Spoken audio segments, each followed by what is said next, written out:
السلام علیکم۔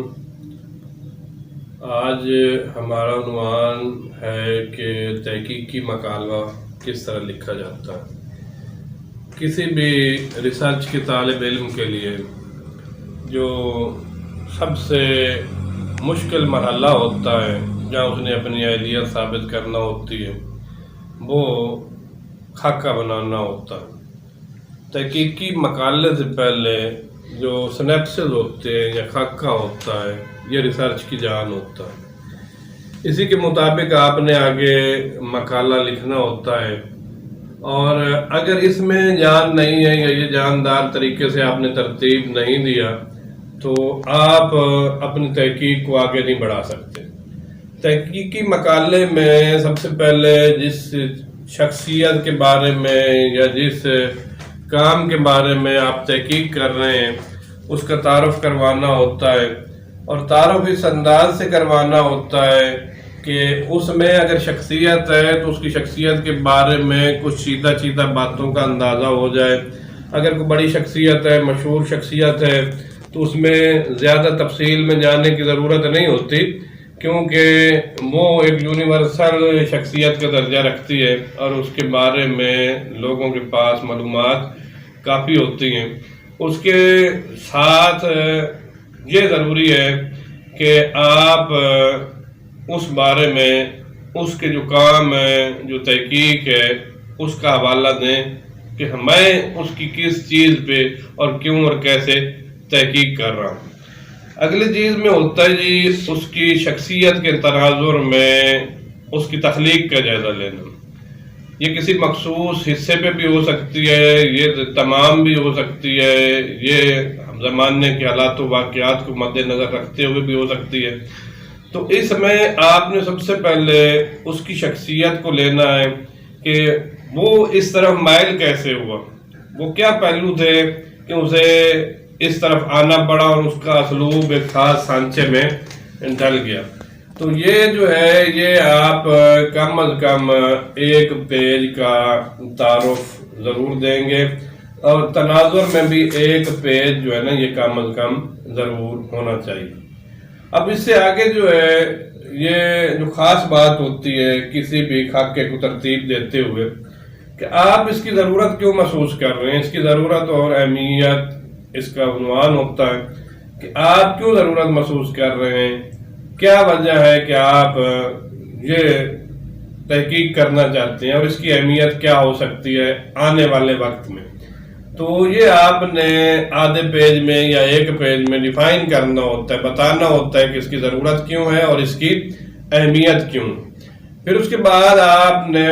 اگلے حصے میں مقاصد تحقیق بتانے ہوتے ہیں کہ آپ کے مقصد کیا ہیں، آپ کیوں تحقیق کرنا چاہتے ہیں، یعنی آپ نے یہ بتانا ہوتا ہے کہ اس میں اب نئی بات کون سی شامل ہونے والی ہے، یا میں نے وہ کون سا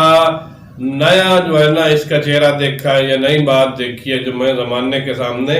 یا لوگوں کے سامنے اپنی تحقیق میں لانا چاہتا ہوں۔ یہ ہوتا ہے اس کا مقاصد تحقیق۔ اب جواز جو ہے، جواز میں آپ نے یہ بات ثابت کرنی ہے کہ جو میں بات کہنا چاہ رہا ہوں یا تحقیق کرنا چاہ رہا ہوں اس کے پیچھے کوئی دلیل ہے، کوئی لاجک ہے، اور اس سے پہلے اس پہ کوئی تحقیق کی کام نہیں ہوا اور میں کرنا چاہتا ہوں، آپ نے ثابت کرنا۔ آگے ہوتا ہے جی طریقہ تحقیق۔ طریقہ تحقیق میں آپ نے وہ ساری باتیں جو ہیں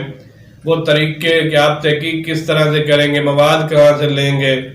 آپ وہ مواد اکٹھا کر کے ترتیب کیسے دیں گے، یہ سارا آپ نے لکھنا ہوتا ہے طریقہ تحقیق میں۔ جس طرح مثال کے طور پہ اگر مجھے کوئی ریسرچ کرنا پڑتی ہے تو میرے پاس وہ ماخذات کیا ہوں گے جہاں سے میں وہ تحقیق کروں گا، مواد کہاں سے لوں گا، تو میرے پاس سب سے بڑا سورس لائبریریز ہیں،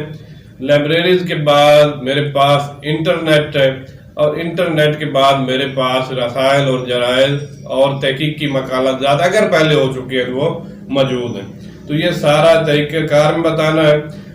کسی بھی تحقیقی مقالے میں جو سب سے اہم حصہ ہوتا ہے وہ اس کی ابواب بندی ہوتی ہے۔ عام طور پہ ایم فل کے مکالمے کے لیے 3 سے 5 ابواب لکھے جاتے ہیں، اور اس کی جو تعداد ہوتی ہے صفحات کی یہ کم از کم 250 اور زیادہ سے زیادہ 350 400 تک ہوتی ہے۔ تو آپ نے اس میں وہ جو 3 4 یا 5 ابواب بنانے ہیں، اس مواد کو تسلسل کے ساتھ، دلیل کے ساتھ اس میں بیان کرنا ہوتا ہے۔ اور میں دوبارہ بتا دوں کہ کسی بھی تحقیقی مقالے میں جو سب سے مشکل کام ہوتا ہے، یا یوں کہہ لیں کہ اس تحقیقی خاکے کی یا آگے مقالے کی جان ہوتا ہے، وہ ابواب بندی ہوتی ہے۔ اس کے بعد جناب جی کتابیات کہ آپ نے جو مواد اکٹھا کیا لیا، یہ کہاں سے لیا۔ تو اس میں آپ کوشش کریں کہ جس چیز کے بارے میں، جس شخصیت کے بارے میں آپ تحقیقی مقالہ لکھ رہے ہیں، ریسرچ کر رہے ہیں، آپ کے پاس پاسبلی اس کی جتنی بکس ہو سکتی ہیں یا مواد ہو سکتا ہے، اس کو مروجہ طریقہ کار کے مطابق کتابیات میں شامل کریں، لکھیں۔ اس کے علاوہ اگر کوئی مضامین اس پہ لکھے گئے ہیں یا اس پہ اوپر پہلے سے کوئی تھیسس موجود ہے یا کوئی تحقیق موجود ہے، اس کا حوالہ دیں۔ اور آخر میں آپ نے پس منظری مطالعہ لکھنا ہوتا ہے کہ جو میں کام کر رہا ہوں، اس سے پہلے اس پہ کوئی کام ہوا ہے یا نہیں ہوا ہے، اور اگر ہوا ہے تو کس نوعیت کا ہوا ہے اور کہاں تک ہوا ہے۔ یہ ایک ترتیب ہے جو تحقیقی مقالے کی ہوتی ہے،